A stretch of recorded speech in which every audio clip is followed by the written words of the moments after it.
beyond belief. Fact or fiction?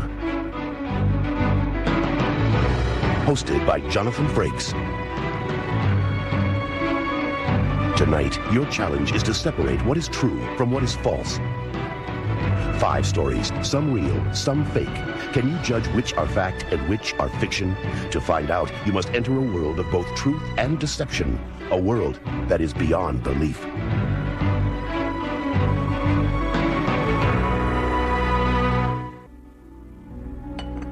You ever visited a truck stop? Those special places along the highway that truck drivers adopt as their favorite eating spots on long hauls. They're usually famous for their atmosphere, great coffee, sausage, eggs, and apple pie.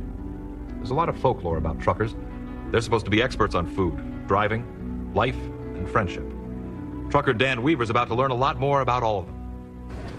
My driving buddy, Hal Dickey, is closer to me than my own father. We met once a week at our favorite truck stop. Hal Dickey and I had a lot of great get-togethers. Hey, Dan. Henry. This is one I will never forget.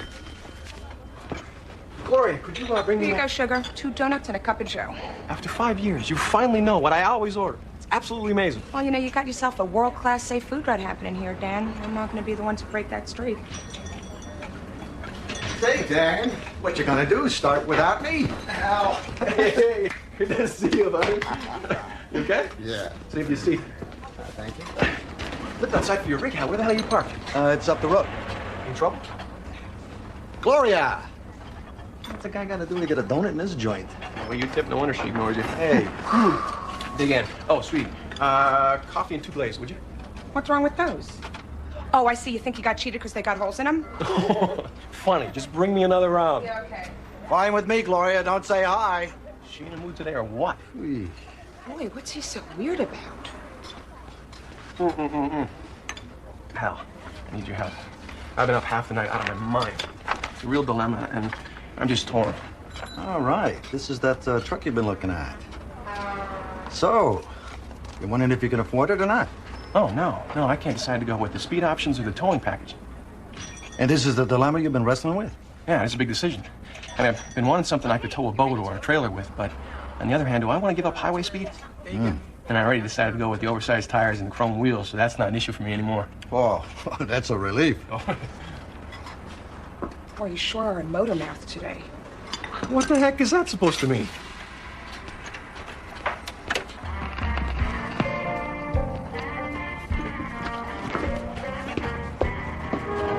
Dancing. Hey, Al. No, look, seriously.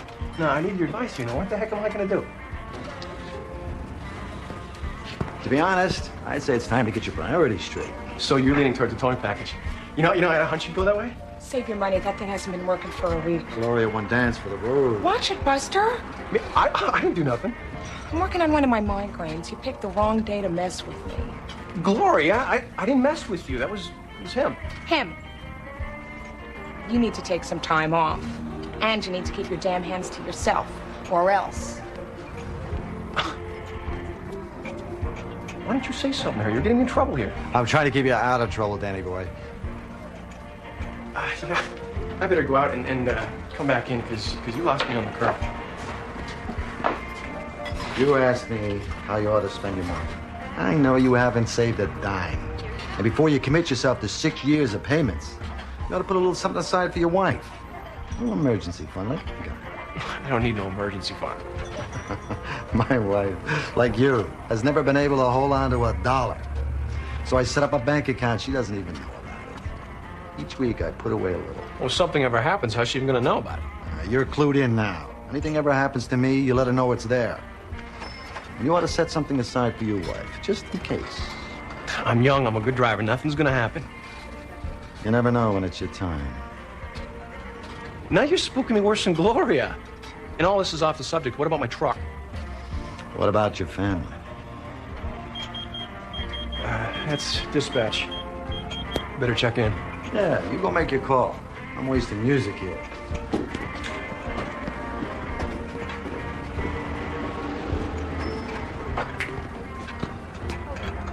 Oh, yeah, no, I can make Jersey City by 4, no problem. Yeah, I'll call you when I get in.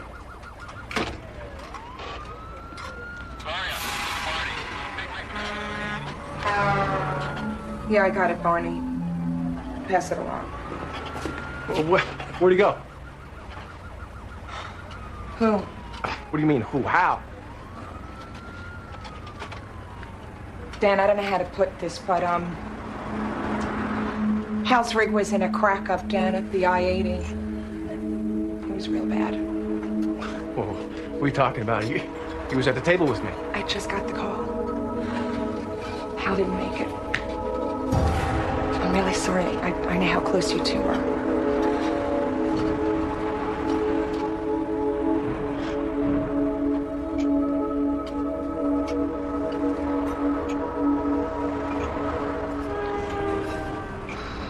Poor guy.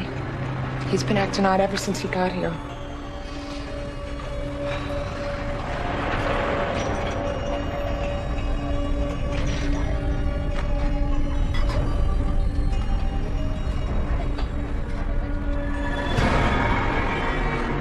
At that moment, I needed to make sense out of something that made no sense at all. The whole afternoon, Gloria was acting like Hal was invisible. Maybe he was, to everyone but me. But just like Hal asked, I let his wife know about the money he'd put away. And sure enough, she had no idea it even existed, just like Hal said. As for me, let's just say I finally got my priorities straight, thanks to my weekly visit with my driving buddy. Was Dan actually visited by the spirit of Hal, or was it just his overtired mind playing tricks on him? But if Dan was only imagining things, how could he have possibly known about Hal's secret bank account? Was it something Hal told him years ago that became part of a hallucination? But if Dan was hallucinating, who ate Hal's food? If we're seeking the truth, should we stop here, or should we keep on trucking? We'll tell you whether this story is true or false at the end of our show. Next, a life is changed by the strange power of a magical box on Beyond Belief, Fact or Fiction. The charm of a music box. These intricately crafted objects can cost anything from a few dollars to thousands. But in most cases, the importance of these items is found in their sentimental value. Music boxes are often special gifts given to us by special people. Ellen Lippert has an emotional attachment to a music box she's never owned. She's only seen it in a movie. The movie had a happy ending, but the ending in store for Ellen is completely unpredictable. Some things just can't be explained. Take the vacation that changed my life. It was my birthday week, so I decided to visit my best friend Gail in California. Gail and I had been close since grade school, and I hadn't seen her since she moved away several years ago. Eating lunch in the sunshine in February. Ellen, promise me you won't let this get out to the people back home. We'll be overrun here. A little secret. This town really is paradise. Yeah, love it. Ladies? Oh, thank you. Hey. The only thing that would make it more perfect is if I was here with A guy. Wow, how politically incorrect. sad but true. I love you, bye. I think you're still carrying the torch for Ted. Ted. It's been 6 months, Al. It's over. Really. We've been friends since we were kids, and I gotta tell you, that's about the most pathetic, least convincing denial I've ever heard. When we were still seeing each other, I don't think either Ted or I truly appreciated the good times we had together. He's really a terrific guy. It's just sometimes we get into these stupid arguments over nothing. Maybe it was me, I don't know. Anyway, that's why we broke up, another stupid argument. What was it about? That's the really funny thing, I don't even remember. Have you been out dating much? No one's serious. Whatever happened to old Ted? I wish I knew. He took the first out-of-town job he could get. Something in sales, I heard. Anything to get away from me, I guess. Hey, if you guys argued as much as you say. It wasn't all like that. Well, still. You're probably better to be rid of the guy. I guess.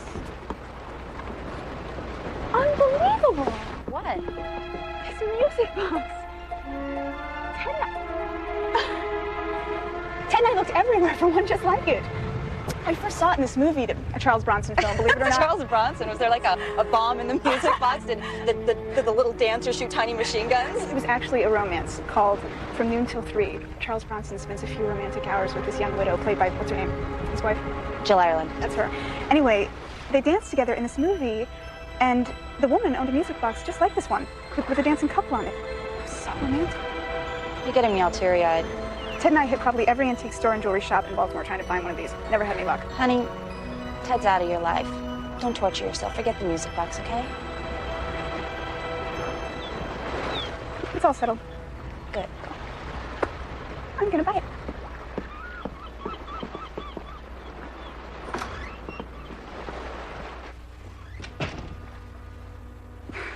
What do you think? A little birthday gift from me to me. If you've sunk to buying yourself birthday presents, you definitely need a boyfriend. Charming piece, isn't it? Unfortunately, it doesn't work. The figurines, they don't dance anymore. Take my advice on this one, hun. You buy a broken music box, it's only going to remind you of a broken romance. You're probably right. Thanks.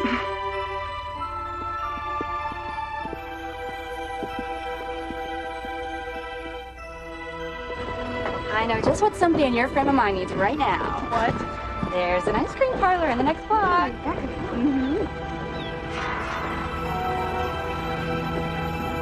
Ellen, you have to admit I was right. Don't you feel like a new woman? Gotta be the double fudge mocha. Gotta be. I'm about to do something really stupid. Does this have some connection with Ted by any chance? Ellen, I don't know if you've noticed, but whenever Ted comes into the conversation, the word stupid pops up a lot. I'm gonna buy the music box. Well, maybe not. Oh, I'm so sorry, dear. The music box was just sold. You're kidding. I told the young man it didn't work. And I told her it didn't matter. Hello, Ellen. Hello, Ted. Gail, I don't think you've met. This is unbelievable. I'm sorry I didn't have a chance to get a gift wrapped.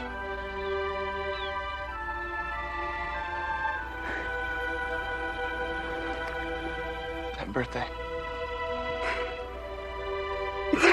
It's perfect. It's the best present I've ever gotten.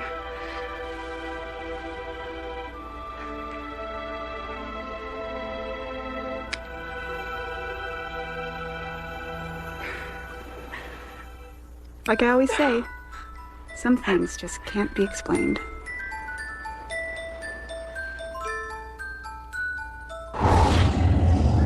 Is this a romance rekindled by the fates? Or is there a more cynical explanation? Perhaps Ellen's girlfriend, Gail, set up the entire chance encounter with Ted. But did she plant the music box, too? And how do you explain the broken music box suddenly playing? Is this story of a couple reunited by the waltzing figures on a music box real? Or are we just dancing around the truth? We'll tell you whether this story is true or false at the end of our show. Next, a pawn shop becomes the scene of a nightmare on Beyond Belief, Fact or Fiction. Storefront symbols. A barbershop. A drugstore. A pawn shop. Now, while the first two are familiar to most of us, the pawn shop is less widely understood. Here's how it works. If you need a quick cash loan, you take something of value, say your $300 watch. A pawnbroker might give you, say, $100 cash for your watch. He keeps the watch. You get a claim ticket.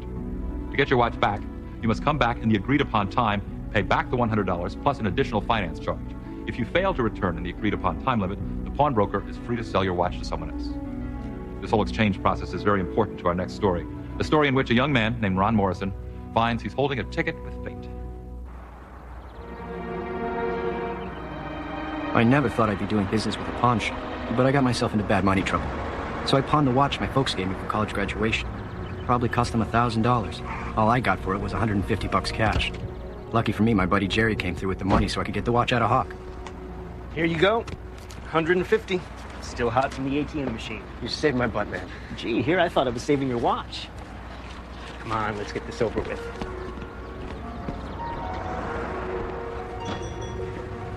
Hi, how are you? I'm here for a pickup.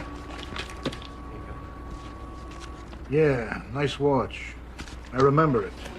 You remember it? Come on, what are you talking about? Fella came in and bought it. Yesterday, it says here. What? No, there must be some kind of mistake.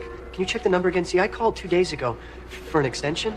Hey, kid, you can have all the extensions you want, as long as the item isn't sold. But that's not what you told me over the phone. Look at the back of your ticket. It shows you how we operate. Obviously, there's been a misunderstanding on your part. Wait, are we talking about the same watch? Can you just check the number one more time? Look, here's all the watches I got. You see your watch anywhere? Oh my gosh. You lied to me, man. You know, I called and I asked you very specifically about my Hey, watch. this phone rings all day long. Maybe I talked with you, maybe I didn't. So now you're calling me a liar, huh? How about we settle this like gentlemen? But, I'll handle this guy, Jer. look, you were late with your payment, the watch got sold, that's the way the business works. End of story. This is not the end of the story, and you better believe that. Kid, all I have to do is push 3 little numbers, 911, and the cops are hauling you downtown. Ron, come on, man. Forget this jerk. Let's get out of here. Listen to your friend, he's giving you good advice. He's right. Yeah, he's right. About you being a jerk. This isn't over, old man. Oh, how am I going to explain this to my parents? I think you were just ripped off, man. Yeah, well, I need to get that watch. See that sign? You know what those mean? 2 to 1, you won't get it back. Yeah, well, you know what? We'll see about that. The next day, I went back to the pawn shop. There was a guy with a red cap checking out a gun. You again. I told you, kid, I ain't got your watch. Yeah, well, let's have a look. Let me open the safe. That's a good idea. Probably got lots of other goodies in there, too. Do what the man says. Open the safe! All right, as long as watch you got, you can have anything you want. Just don't use that thing. Must really be something. I can use me a fancy watch.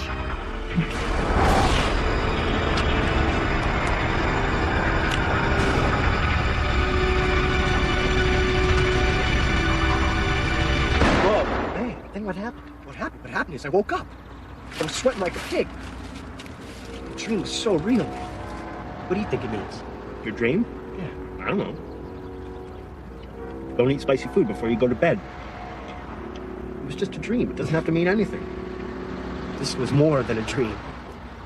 It was too real. I mean, you know what I think?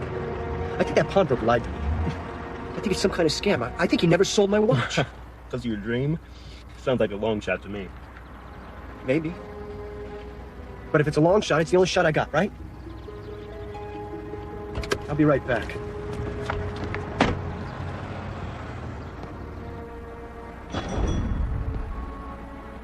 It was exactly like my dream. It's good seeing you. Come in anytime.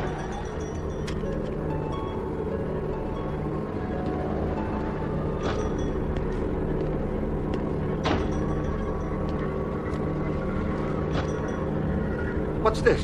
Open the safe and get my watch. I know you still got it. When you get the safe open, give me the watch and all the other goodies you got in there.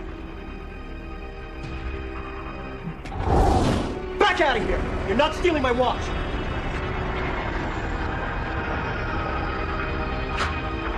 I'll bet that thing ain't even loaded. 2 to 1. You're wrong.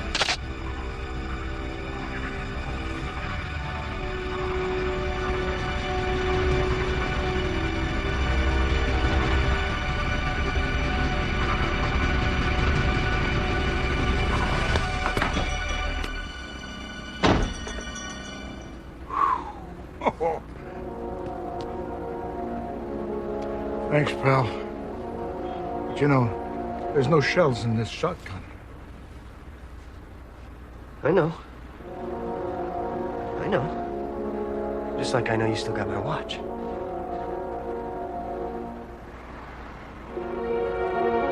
Even though I was right about the watch, I'd never done anything as stupid as grabbing that shotgun. I was lucky. No charge. Very lucky. From now on, I'm going to keep out of money trouble during the day and try not to dream at night.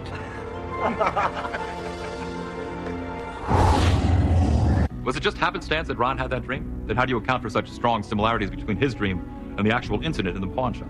Was it a case of premonition? Ron has never experienced one before or since. And can you answer an even bigger question? Did this story really happen? Or is it just another pawn in our game of lives? We'll tell you whether this story is true or false at the end of our show. Next, a chance encounter becomes a moment of terror on Beyond Belief, Fact or Fiction. From Adam and Eve to today's best-selling novels, the world's oldest story is Boy Meets Girl. That's why papers are always filled with personal listings and people seeking relationships. In addition, video cassettes where you can meet potential mates on tape, and of course the internet, where you can now surf for a partner on a hope and a motive. Sandy Bowman is running out of hope. She's tried every method of finding the right guy, and now she's prepared to seek him out in ways that are beyond belief. I don't know how I get myself in these situations. It's not that I'm desperate. Well, okay. I guess I am a little desperate. Man trouble. Here's the deal. Relationships just don't seem to work for me. At least not for very long.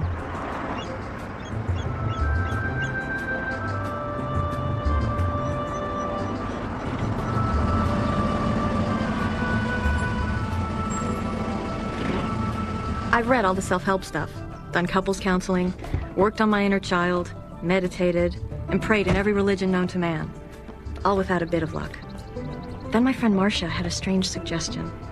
She recommended this woman, sort of a, now don't laugh, a gypsy fortune teller. Her name was the strangest thing of all. Mrs. Hatchigan. Hello. Hi. You've come a long way. Yes, I have. How did you know? Out-of-state license plates. Come. You were the youngest in your family. All sisters. That's right. All married. Except you. No ring. You were engaged last year. It didn't work. It never seems to work. I'm starting to believe... I'm afraid, really, that I'm never going to find the right guy. That's why I came here, to have you see what you can see. Will I find him? No. Wow. That is because he is destined to find you. You've been too busy looking to be found. Several days later, I was driving out to the country to visit my friend Marcia, to tell her all the details of my talk with Mrs. Hatchigan, including the best news of all, that Mrs. Hatchigan saw someone special coming into my life very soon. I didn't realize just how soon.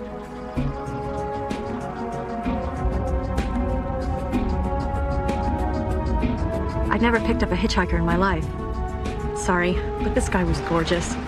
Besides, here was a fella trying to find someone for a ride. Maybe I was the one he was looking to find. You saved my life. I borrowed my buddy's car. Can't change the flat. There's no tire iron for the jack. I'm Chad. Sandy. How you doing? Hi. I could check the trunk. That'd be great. Let me just park.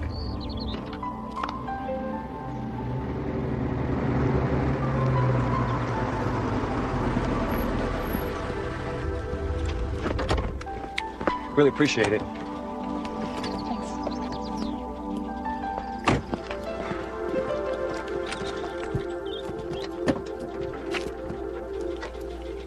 I think it's under the mat here.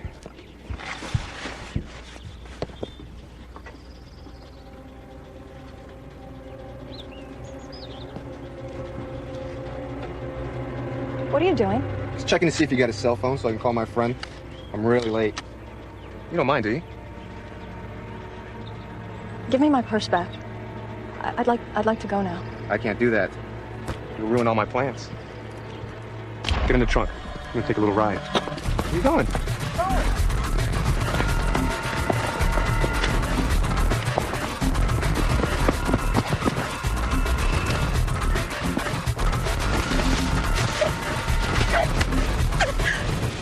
Shouldn't have done that.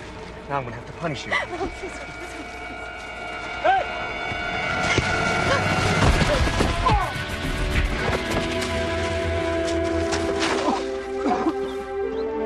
Don't worry. You got a cell phone, call 911.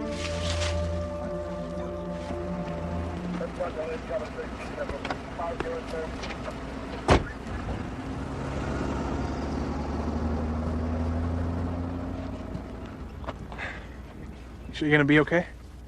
Yeah, I'll be fine. I am fine, thanks to you. I'm glad I found you in time. What did you just say? I'm glad I found you. Yeah, you did find me, didn't you? I'm sorry, am I missing something here? No, it's nothing. I don't know your name. Oh, Steve. Sandy. Steve Hatchigan. Hatchigan, really? I know, it's a pretty unusual name. Actually, I've heard it before. Okay. No kidding. Do you want to get a cup of coffee? I'd love to get a cup of coffee. Yeah. This experience went way beyond coincidence. It was Steve's mother who had predicted I would find the perfect man. I mean, that he would find me. Thank you, Mrs. Hatchigan. Was this just a chance meeting? Or is it possible that the hiker had seen Sandy getting a reading from his mother? Maybe he was waiting for the right moment to introduce himself, but then how could he have known exactly where Sandy was going to be? It wasn't her idea to go into the woods. Now, it's your job to judge this tale. Is it a story of boy meets girl, or fact meets fiction? We'll tell you whether this story is true or false at the end of our show. Next, learn what secrets are contained in the Horn of Death on Beyond Belief, Fact or Fiction. It's not always easy to guess exactly what certain items are used for. Take this device. Looks like a miniature space capsule or perhaps a small torpedo. But it's actually an early air conditioning unit for automobiles. This part would fit into your open window while the fan unit would circulate the air inside your car. Now, how about this? Could be a stapler, hole puncher. In fact, it's a cherry pitter. One easy step and you can eat a cherry that's both pit and worry-free. The object in our next story is a bit more exotic. Its use a bit more unusual. It's about to enter the world of antique dealer Hugh Santelli, and exactly what this piece is used for is about to be discovered by both Mr. Santelli and you. I had thought I'd given up all belief in the supernatural as a young lad. And as an adult, the profession I've chosen doesn't allow the indulgence of such things. I'm forced to deal in cold reality. You see, I'm a mortician. Hugh Santelli, dear fellow, ran an antique shop next door. A boisterous gentleman, perhaps, but I was pleased to call this colorful man my friend. I clearly remember the day and exact manner our little wager began. You got it? I got it. You got it? I got it. Don't say you got it if you don't got it. I got it already. A number of new pieces, I see. Hey, how you doing? Very well, thank you. Good. Yeah, the Peterson estate. I bought everything that wasn't locked down. Peterson. Oh, yes, I handle the funeral arrangements. We make a good partnership, huh?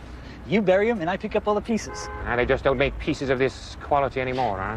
Hey, I picked up an item you might be interested in. A carved umbrella stand. Oh, yeah. Well, how's that for luck, huh? One of the items I'm about to toss out almost does me in. You have no idea what this is, do you?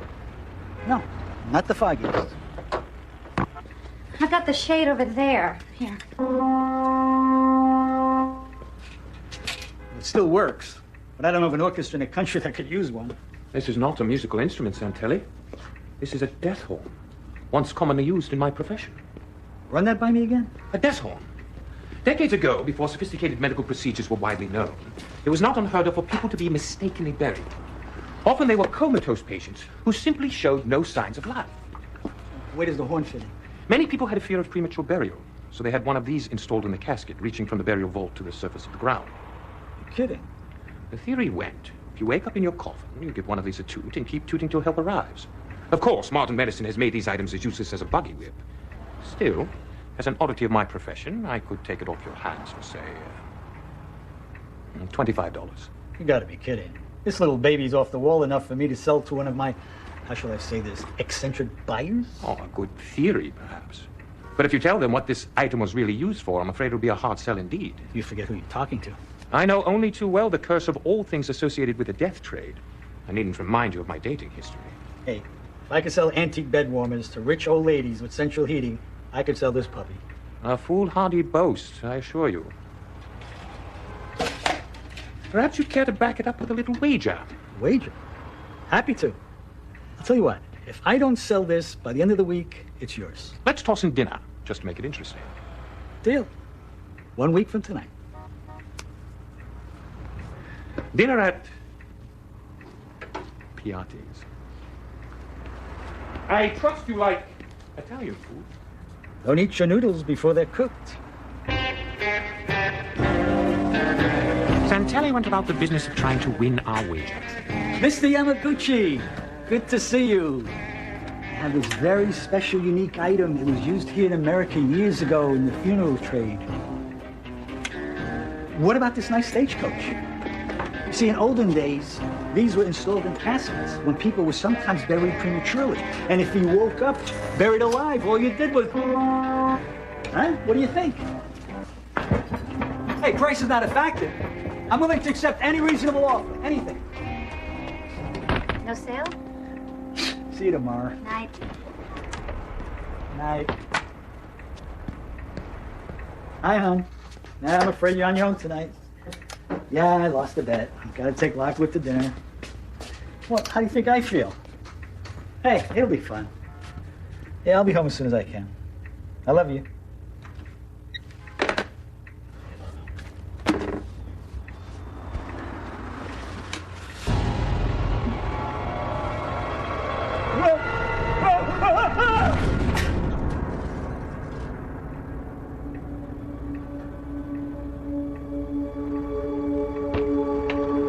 Santelli?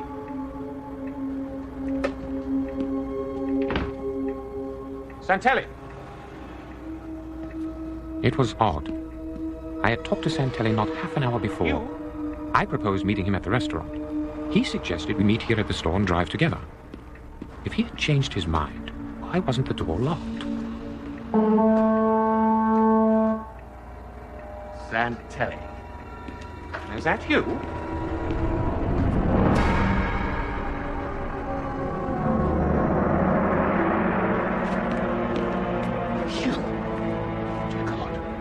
Though he still had a pulse, I felt I was looking into the face of a dead man. Yes. I need an ambulance. 1800 Riverside, Santelli's Antiques. I couldn't figure it out. Here was Santelli in the middle of the floor, but unmistakably I'd heard the sound of...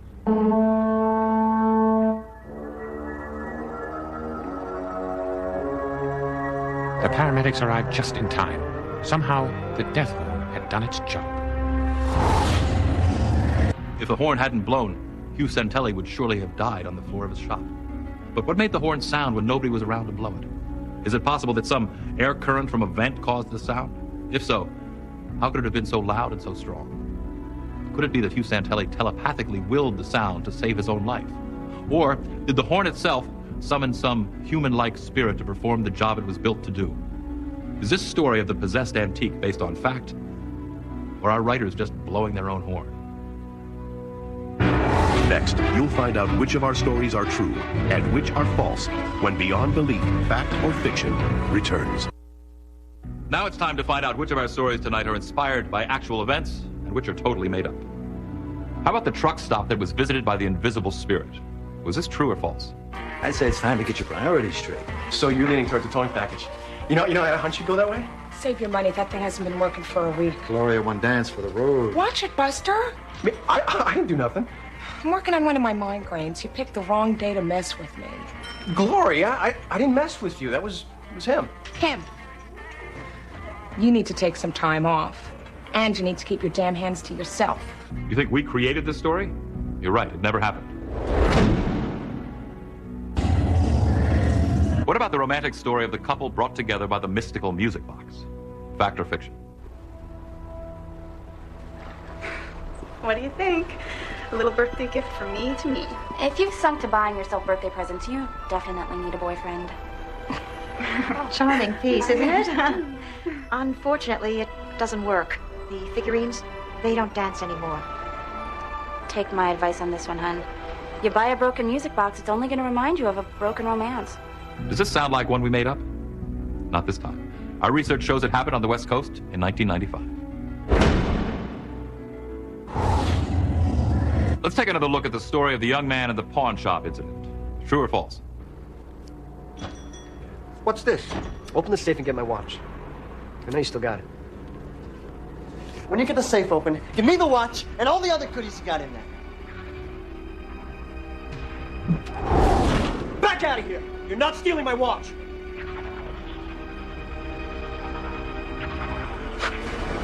I'll bet that thing ain't even loaded. 2-1. You're wrong. Was this story of a man trapped in his own premonition based on a real happening? According to our research, it happened in the Midwest around 1990. It's fact. How did you judge the story of the young woman who found her Prince Charming in the most unexpected way? Fact or fancy?